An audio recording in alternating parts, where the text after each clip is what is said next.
mendengar pengajian Nabi Muhammad SAW terus seperti itu, melihat masjidnya Rasulullah SAW makmur ini Thumamah.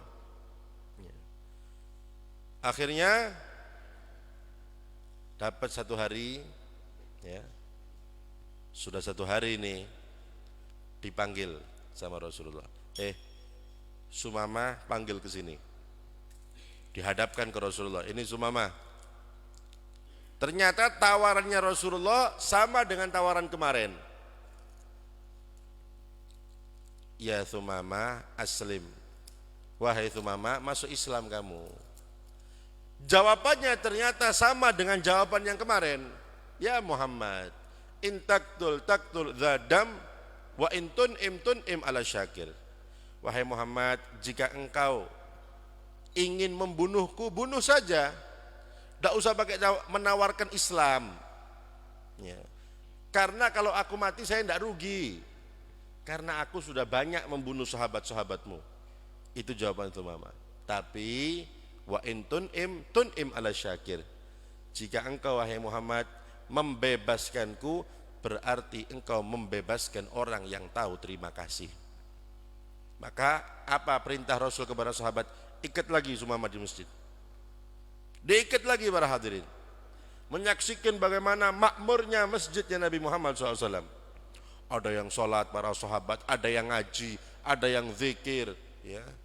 Belum lagi mendengarkan pengajian Rasulullah SAW. Maka berjalan satu hari, Rasulullah memerintahkan sahabat panggil Sumamah. Dipanggil lagi. Ternyata sama tawaran Rasulullah dengan yang kemarin. Wahai Sumamah, masuk Islam kamu. Ternyata jawabannya pun juga sama seperti jawaban kemarin.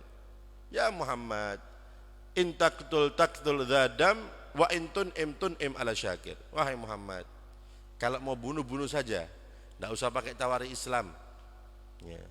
Saya tidak rugi kok kalau saya mati. Tapi kalau kamu membebaskanku, berarti engkau membebaskan orang yang tahu terima kasih. Maka apa perintah Rasul? Sudah 3 kali ditawari, bebaskan Thumamah. Disuruh bebaskan oleh Rasul SAW. Ternyata ketika sudah, kita lihat bagaimana para sahabat Nabi SAW, ya. Sahabat tahu Pak, ini Thumamah musuh besar Islam, banyak membunuh sahabat.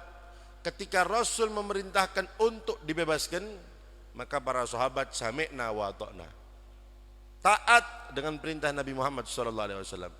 Dibebaskan Thumamah, ya. Subhanallah, ketika dibebaskan, beberapa jam kemudian datang Thumamah ke hadapan Nabi Muhammad SAW. Dan Thumamah mengatakan, asyhadu an la ilaha illallah wa asyhadu annaka Muhammadur Rasulullah. Bersyahadat masuk Islam ini Thumamah, ya.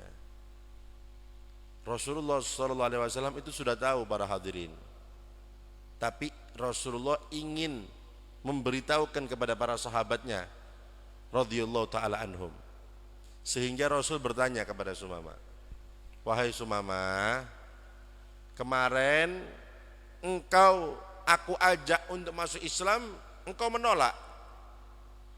Bahkan tadi barusan ini engkau juga aku tawari Islam, menolak. Tapi kenapa setelah aku lepaskan, datang engkau masuk Islam? Rasul tahu, tapi Rasul supaya memberikan penjelasan kepada para sahabatnya yang mulia. Maka Thumamah mengatakan, ya Rasulullah, sebenarnya aku sudah ingin masuk Islam, tapi aku takut para sahabat-sahabat ini menyangka nantinya aku masuk Islamnya karena terpaksa, takut dibunuh, takut dihukum, ya. Aku tidak mau ya Rasulullah, karena aku ingin masuk Islam dari hatiku. Makanya para hadirin, Rasulullah sengaja membebaskan Thumamah karena tahu akan kembali lagi masuk Islam. Dan jawaban Thumamah supaya sahabat-sahabat ini tidak merasa bahwasanya Thumamah ini masuk Islamnya terpaksa. Dia banyak membunuh sahabat, ya. Makanya beliau tidak mau ada di dalam perasaan para sahabat masuk Islamnya terpaksa. Kemudian apa kata Thumamah? Ya Rasulullah, ya. Al-an, sekarang ya Rasulullah, makana ala wajhil ard wajhun ahabbu ilayya min wajhik.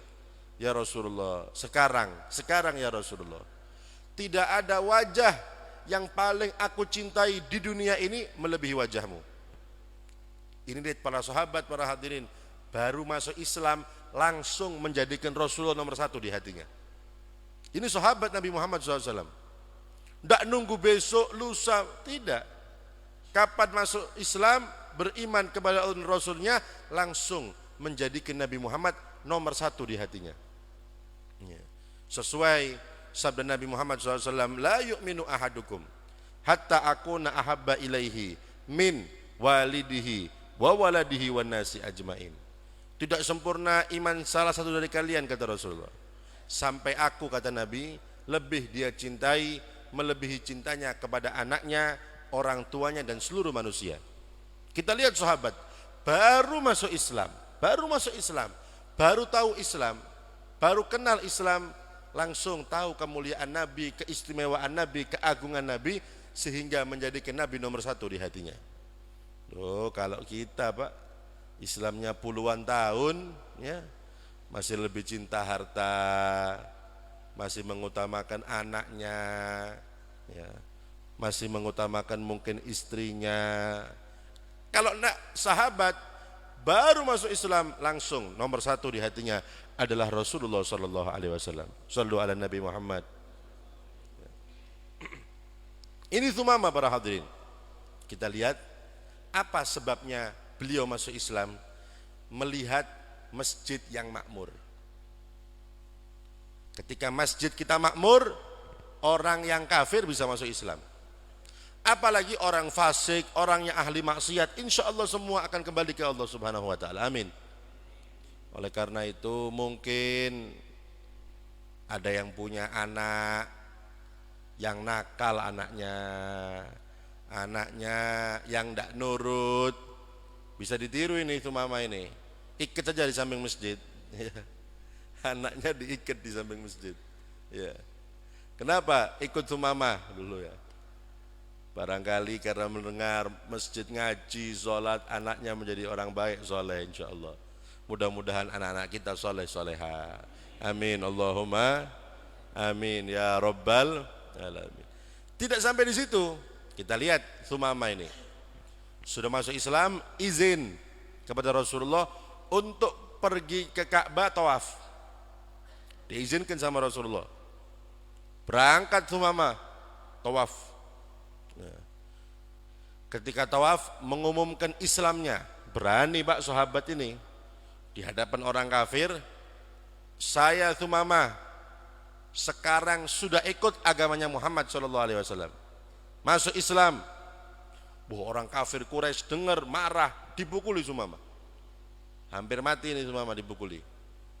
Kemudian ada yang tahu, kamu jangan bunuh ini, kamu tidak kenal siapa ini Thumamah ini dari Yamama, ini pengekspor gandum di Arab. Tempatnya pengekspor gandum di Arab, dan dia termasuk ketuanya. Ada yang kenal dengan Thumamah, maka tidak berani mukul orang kafir. Bahaya ini. Apa kata Thumamah? Demi Allah, kalian wahai orang Mekah, tidak akan sampai satu biji gandum ke kota kalian Mekah kecuali dapat izin dari Nabi Muhammad SAW. Kalau di stop gandum dari tempatnya Thumamah, orang Mekah bisa mati kelaparan semuanya. Ya, karena dia ketuanya, pemimpinnya. Ya. Dan dia mengatakan tidak akan sampai kepada kalian satu biji gandum kecuali dapat izin dari Rasulullah SAW. Apakah Nabi melarang? Tidak, para hadirin, dibiarkan. Seandainya Rasul mau, Thumamah, stop itu gandum. Sudah jadi sahabat Nabi, suruh stop, bisa mati kelaparan orang Mekah. Tidak usah ikut perang sudah. Tidak pakai perang Uhud, tidak pakai perang itu semuanya. Mereka bisa mati kelaparan, Islam langsung menang. Tapi Rasulullah rahmatan lil alamin, biarkan mereka makan seperti biasa. Nabi Muhammad SAW, sallu ala Nabi Muhammad. Ini kenapa para hadirin melihat masjid yang makmur. Ya. Beliau masuk Islam, tertarik Islam karena melihat masjid yang makmur. Belum lagi nanti di hari kiamat ada 7 golongan yang akan mendapatkan naungan Allah Subhanahu wa taala. Yang tidak ada naungan nanti kecuali naungan Allah Subhanahu wa taala. Termasuk yang mendapatkan naungan Allah, rajulun qalbuhu mu'allaqun bil masajid. Seseorang yang hatinya selalu tergantung ke masjid. Itu akan mendapatkan naungan nanti di hari kiamat. Oh, dengar azan langsung kepingin ke masjid. Ada waktu luang kepingin iktikaf, baca Al-Quran di masjid. Oh, dengar di masjid ada pengajian, hadir. Di masjid ada maulid, hadir. Di masjid ada acara, mungkin Isra Mi'raj Nabi, kegiatan-kegiatan keagamaan, hadir. Masuk masjid iktikaf, senangnya baca Al-Quran di dalamnya. Ini termasuk orang-orang yang akan mendapatkan naungan Allah nanti di hari kiamat. Bahkan tidak sampai di situ. Rasulullah pernah mengatakan, idza ra'aitumur rajula ya'tadul masajid fashhadu lahu bil iman. Rasul pernah mengatakan, apabila kalian melihat seseorang yang selalu tergantung ke masjid, selalu datang ke masjid, saksikanlah bahwasanya dia termasuk orang yang beriman kepada Allah Subhanahu wa taala. Ini stempel dari Rasulullah. Kapan seseorang selalu masuk masjid, memakmurkan masjid, ibadah dalam masjid, termasuk orang-orang yang beriman kepada Allah Subhanahu wa taala. Mudah-mudahan kita termasuk orang tersebut. Amin. Amin Allahumma amin ya rabbal alamin. Para hadirin hadirat rahimakumullah. Tidak kalah pentingnya di samping kita ibadah kepada Allah. Tapi ya, kenapa manusia itu kadang-kadang repot untuk beribadah? Repot mungkin untuk sholat berjamaah, repot untuk sholat sunnah, repot untuk ngaji membaca Al-Quran. Itu sebabnya kata ulama, termasuk sebab terbesarnya karena makanan yang mereka makan tidak halal, atau pekerjaan yang ia bekerja di dalamnya tidak halal, sehingga itu menjadikan mereka berat untuk beribadah kepada Allah Subhanahu wa taala. Oleh karenanya dalam Al-Quran itu disebutkan, wahai orang-orang yang beriman, makanlah kalian makanan yang halal dan lakukan amalan yang soleh. Di sini ulama tafsir memberikan pelajaran bagi kita. Allah Subhanahu wa taala memulainya dengan makanlah makanan yang halal, baru beramallah amalan yang soleh. Kenapa? Karena dengan makanan yang halal baru kita bisa beribadah kepada Allah Subhanahu wa taala. Makanya diutamakan makan dulu. Makan dulu makanan yang halal dan amallah amalan yang soleh.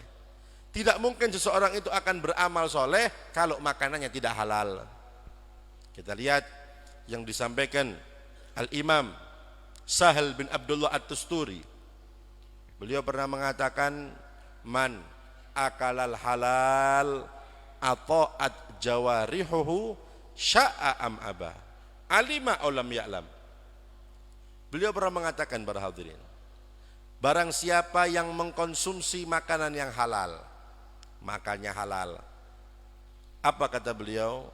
Ata'at jawarihuhu, seluruh anggota tubuhnya akan berbuat taat kepada Allah Subhanahu wa taala. Otomatis matanya digunakan untuk ibadah, tahu-tahu kepingin ngaji.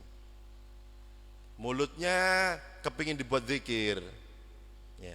Telinganya digunakan untuk beribadah, mendengar pengajian, mendengar ayat-ayat suci Al-Quran, mendengar sholawat kepada Nabi Muhammad SAW. Kakinya dilangkahkan ke tempat-tempat ibadah. Kenapa? Makanannya halal. Beliau mengatakan, barang siapa yang makanannya halal, semua anggota tubuhnya, bukan cuma satu, semua anggota tubuhnya pasti akan berbuat taat kepada Allah Subhanahu wa taala. Bahkan beliau mengatakan sya'a am aba, mau tidak mau,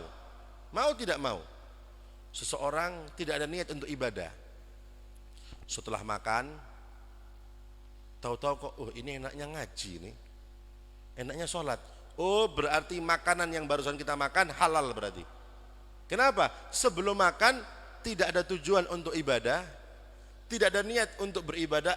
Setelah makan kepingin sholat, setelah makan kepingin baca Al-Quran, berarti makanan barusan kita makan halal. Kenapa? Karena membimbing kita, mendorong kita untuk taat kepada Allah Subhanahu wa taala. Oleh karena itu dianjurkan oleh para ulama, kapan kita mungkin bertamu ke tempat para habaib, para kiai, para ustadz, ya, orang yang soleh, ya, kalau disuguhi makanan suruh makan, karena makanannya halal biasanya, ya, karena makanannya halal. Yang penting jangan dihabiskan pokoknya, ya. Halal ini udah habiskan semua, besok-besok nggak dikasih lagi pian, ya. Kenapa? Dianjurkan makan makanannya. Kalau dikasih minum-minum, biasanya makanan mereka halal. Dan itu yang dilakukan oleh Imam Syafi'i. Imam Syafi'i radhiyallahu an, yang kita bermadhab dengan madhabnya. Dulu itu Imam Syafi'i pernah menziarahi ke rumahnya Imam Ahmad bin Hambal, muridnya sendiri. Beliau ke rumahnya Imam Ahmad bin Hambal. Guru ke rumah santrinya, ke rumah muridnya. Sebelumnya Imam Ahmad ini selalu menceritakan kepada anaknya tentang kehebatan Imam Syafi'i. Nak, ayah ini punya guru nak, Masya Allah, namanya Imam Syafi'i, Muhammad bin Idris. Namanya itu para hadirin Muhammad bin Idris. Loh, kok disebut Syafi'i? Apa hubungannya ini? Jawabannya, karena beliau punya kakek ada yang namanya Syafi', itu sahabat, dinisbahkan ke itu, ya. Jadi namanya Muhammad bin Idris. Kenapa kok dipanggil Syafi'i? Apa hubungannya? Beliau ini punya kakek Imam Syafi'i bin ada kakeknya namanya Syafi', dan Syafi' itu sahabat Nabi Muhammad SAW. Makanya beliau dinisbahkan kepada kakeknya yang sahabat namanya Syafi'. Makanya Al-Imam Syafi'i. Itu ceritanya. Nah, Ahmad bin Hambal nggak sembarangan, beliau ini termasuk aulia. Semua para ulama itu aulia semuanya. Karena kalau ulama itu bukan wali, maka siapa lagi yang wali? Ya. Nah, ketika itu anaknya selalu diceritai oleh Imam Ahmad bin Hambal. Oh, ayah ini nak punya guru namanya Syafi'i, Imam Syafi'i. Itu kalau makan sedikit nak makannya, tidak banyak makannya. Oh, kalau malam selalu ibadah terus, ya. Sampai pagi Imam Syafi'i ibadah. Imam Syafi'i itu para hadirin setiap satu hari menghafalkan satu kali hataman Al-Quran. Setiap hari itu satu kali hataman beliau itu. Kalau bulan Ramadan 2 kali hataman per hari, per hari.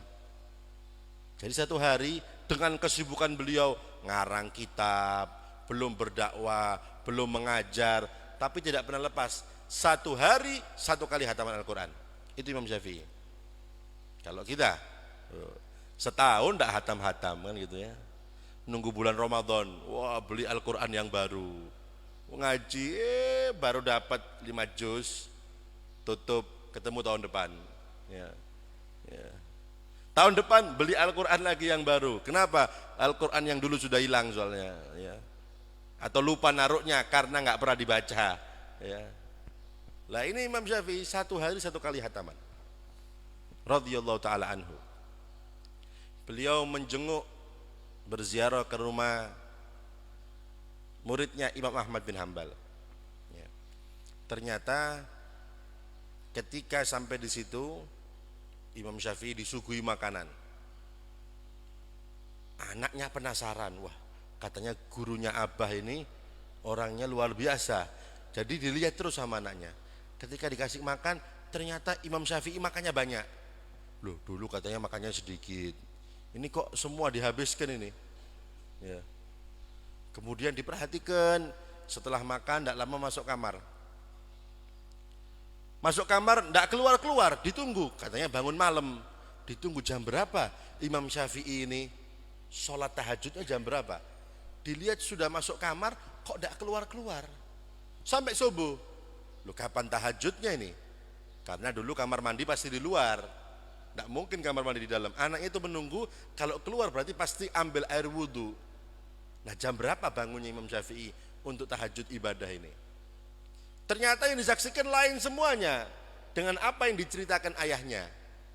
Penasaran, ngomong sama ayahnya, "Abah, ya kenapa nak?" Katanya gurunya Abah itu kalau makan sedikit. Tadi saya lihat makannya banyak, dihabiskan semua itu lauknya itu. Ya. Terus katanya kuat bangun malam tahajud. Saya tunggu, tidak keluar dari kamar. Saya kepingin tahu gurunya Abah ini kalau bangun malam jam berapa. Ternyata sampai subuh tidak keluar-keluar. Imam Ahmad bin Hambal juga penasaran, kok lain, tidak seperti biasanya beliau seperti ini. Ditanyakan sama Imam Syafi'i, "Wahai Imam, saya ini selalu menceritakan keadaan pian sama anak saya, dan memang saya saksikan sendiri, kalau pian makan sedikit, kalau malam tahajud bangun malam. Ternyata tadi malam ini yang disaksikan sama anak saya lain semuanya. Makannya banyak, tidak keluar-keluar dari kamar setelah makan. Jangan-jangan habis makan kekenyangan, tidur enak ini, ketiduran." Apa jawaban Imam Syafi'i? "Wahai Imam Ahmad bin Hambal, aku itu sedang berobat dengan makananmu. Karena to'amut taqi dawa," kata beliau. Makanannya orang yang bertakwa itu obat. Obat. Makanya saya makan yang banyak karena tahu ini makananmu pasti halal. Pasti engkau belinya dengan uang halal. Makanya saya makan banyak. Berobat saya dengan makananmu. Tapi sebaliknya Pak, makanannya orang yang tidak bertakwa itu penyakit. Ya. Sebagaimana makanannya orang yang bertakwa itu obat, sebaliknya makanannya orang yang ahli maksiat itu penyakit. Makanya kalau disuguhi sama orang yang ahli maksiat, kalau bisa tidak dimakan lebih bagus. Kalau dimakan sedikit, gak usah banyak-banyak, bahaya. Meskipun makanannya enak, dikasih ikan bakar, mungkin ada satenya, mungkin ada kebulinya, percuma. Setelah pian makan masuk rumah sakit, ya. Penyakit kok, kumat, asam urat, kumat, kolesterol naik semuanya. Kenapa? Makan tadi makanannya. Makan makanannya orang yang ahli maksiat. Ya. Rugi, paling-paling kalau beli makanan itu 200.000 mungkin. Setelah makan penyakitnya kumat, ke dokter habis 500.000. Rugi nanti, ya. Lebih baik tidak usah dimakan, ya. Itu kalau ahli maksiat. Nah, makanya Imam Syafi'i mengatakan, saya sedang berobat dengan makananmu. Kalau makan orang lain tidak mungkin saya makan, tapi berhubung ini makanan engkau, saya makan banyak, ya. Nah, terus tadi pian bangun malam jam berapa? Ditunggu-tunggu tidak bangun-bangun. "Oh ya, wahai Imam Ahmad, saya setelah makan masuk kamar mandi, ambil air wudhu, saya tidak keluar kamar karena memang saya ibadah sampai subuh. Saya tidak batal wudhu saya." Jadi ketika beliau Syafi'i masuk kamar, itu sampai subuh tidak batal, makanya tidak keluar beliau ibadah. Kenapa? Barusan habis makan makanannya Imam Ahmad bin Hambal, tambah kuat ibadahnya. Sesuai perkataan Imam Sahal bin Abdullah Tusturi, barang siapa yang mengkonsumsi makanan halal, seluruh anggota tubuhnya akan berbuat taat kepada Allah. Makanya Imam Syafi'i gara-gara makan langsung ibadah sampai subuh. Makanannya halal soalnya. Coba kita makan, kekenyang, tidur Pak, subuh tembus sama Tuhan nanti. Kenapa? Tadi malam makannya kenyang soalnya, ya. Nah, itu Imam Syafi'i radhiyallahu an. Tidak sampai di situ para hadirin rahimakumullah. Sya'a am aba, orang yang mengkonsumsi makanan yang halal, mau tidak mau dia akan taat kepada Allah, seluruh anggota tubuhnya. Bahkan alima aulam ya'lam, tahu atau tidak tahu makanan itu halal, faedahnya pasti orang itu akan berbuat taat kepada Allah Subhanahu wa taala. Tapi sebaliknya, ini yang bahaya. Man akalal haram asad jawarihuhu sya'a am aba alima aulam ya'lam. barang siapa yang mengkonsumsi makanan yang haram, haram dimakan. Ya. Ini haram ada dua.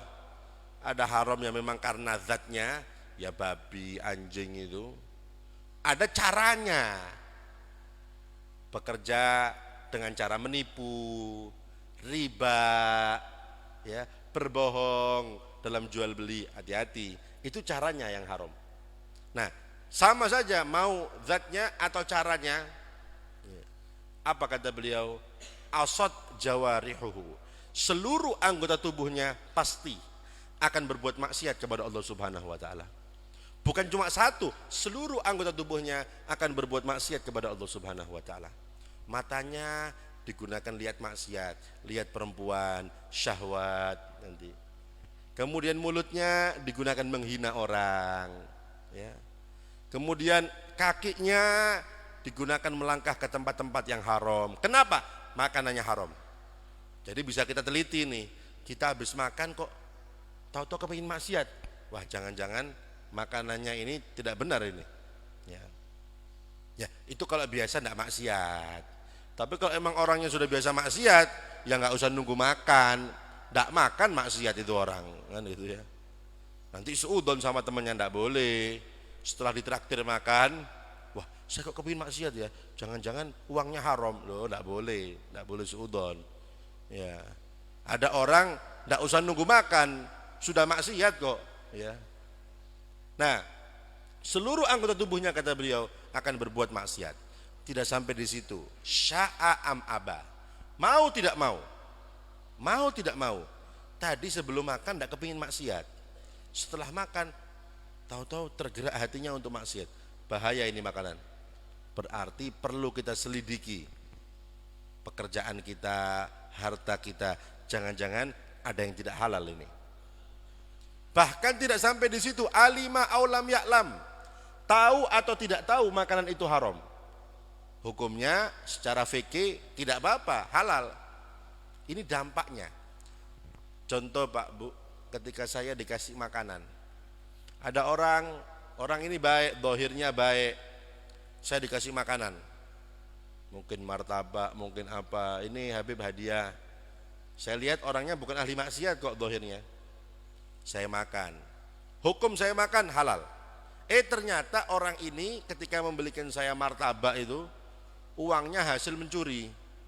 Kepingin sekali memberikan hadiah kepada Habib ini, tidak punya uang, dia nyuri dulu supaya memberikan hadiah. Nah, saya makan, hukumnya halal. Dalam fikih tidak masalah karena saya nggak tahu. Hukumnya tidak apa-apa, halal. Tapi yang dibahas dampaknya. Dampaknya pasti saya akan maksiat. Pasti itu. Hukumnya halal tapi dampaknya maksiat. Makanya beliau mengatakan alima aulam ya'lam. Tahu atau tidak tahu makanan itu halal, makanan itu haram, dampaknya orang yang mengkonsumsinya pasti akan berbuat maksiat kepada Allah Subhanahu wa taala. Oleh karena itu bahaya Pak Bu, makanan ini penting. Ya. Kalau kita kepingin ahli ibadah, periksa dulu makanan kita, pekerjaan kita. Ini yang pertama. Dampak dari orang yang mengkonsumsi makanan yang haram atau bekerja dengan cara yang haram. Yang kedua, ibadah-ibadah yang dia usahakan, yang dia kerjakan tidak akan diterima sama Allah Subhanahu wa taala. Percuma meskipun dia bangun masjid tingkat 10, kalau pekerjaannya haram tidak mungkin diterima sama Allah. Meskipun dia umroh setiap bulan, haji setiap tahun, tidak diterima. Sholat, sujud berjam-jam, tidak mungkin diterima. Imam Ibn Ruslan dalam kitabnya Safwatul Zubat beliau mengatakan, wa ta'atun mimman haraman ya'kulu mithlul bina'i fawqa maujin yuj'alu. Beliau mengatakan ketaatan-ketaatan yang dilakukan oleh seseorang yang makanannya haram. Ya sholat, ya ngaji, ya ibadah, bangun masjid, umroh, haji, diibaratkan mithlul bina'i fawqa maujin yuj'alu, seperti orang yang membangun di atas ombak. Kita bisa bayangkan Pak, membangun di atas ombak, baru meletakkan satu bata sudah dibawa sama air. Tak mungkin bisa orang membangun di atas ombak. Nah, begitulah orang yang ibadah tapi makanannya haram. Ya. Percuma yang dilakukan, tidak akan mendapatkan apa-apa dari Allah Subhanahu wa taala. Ini dampak yang kedua. Ibadah yang ia usahakan, yang ia kerjakan tidak akan diterima oleh Allah Subhanahu wa taala. Yang ketiga, termasuk dampaknya, doa yang dia panjatkan tidak akan diterima oleh Allah Subhanahu wa taala. Tidak mungkin diijabahi. Rasulullah SAW dalam hadisnya, dalam hadis yang panjang, di akhir hadis Rasulullah mengatakan, "Tsumma dzakara rajula yutilu safar ash'ath akbar yamuddu yadayhi ila sama faqala ya rab wa mat'amuhu haram wa mashrabuhu haram wa malbasuhu haram wa ghudhiya bil haram fa anna yustajabu lah." Rasul menceritakan keadaan seseorang yang modelnya seperti orang yang tampak perjalanan jauh, ash'ath akbar, berdebu berantakan ini orang. Kenapa? Saking khusyuknya berdoa sama Allah. Ibarat ke orang, Allah sujud, minta ini, sampai seperti orang seperti itu. Saking khusyuknya maksudnya. Doanya saking khusyuknya. Tapi apa kata Rasulullah? Dia berdoa, ya Rabb, ya Allah minta ini, minta itu. Tapi Nabi mengatakan, wa mat'amuhu haram. Itu orang makanannya makanan haram, hasil dari uang yang haram. Wa mashrabuhu haram, dia minum, belinya menggunakan uang yang haram. Pakaian yang ia pakai dibeli dengan harta yang haram. Perutnya selalu diisi dengan yang haram. Apa kata Nabi? Fa anna yustajabulah. Bagaimana doanya mau dikabulkan sama Allah Subhanahu wa taala?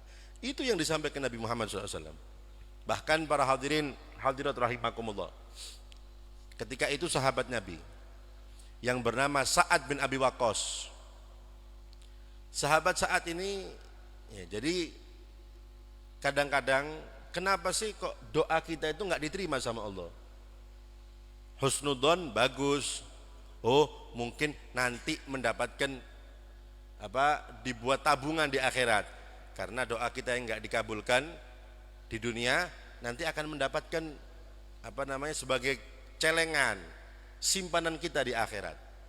Nanti di akhirat itu Pak, Bu, ada orang dikasih pahala seperti bukit.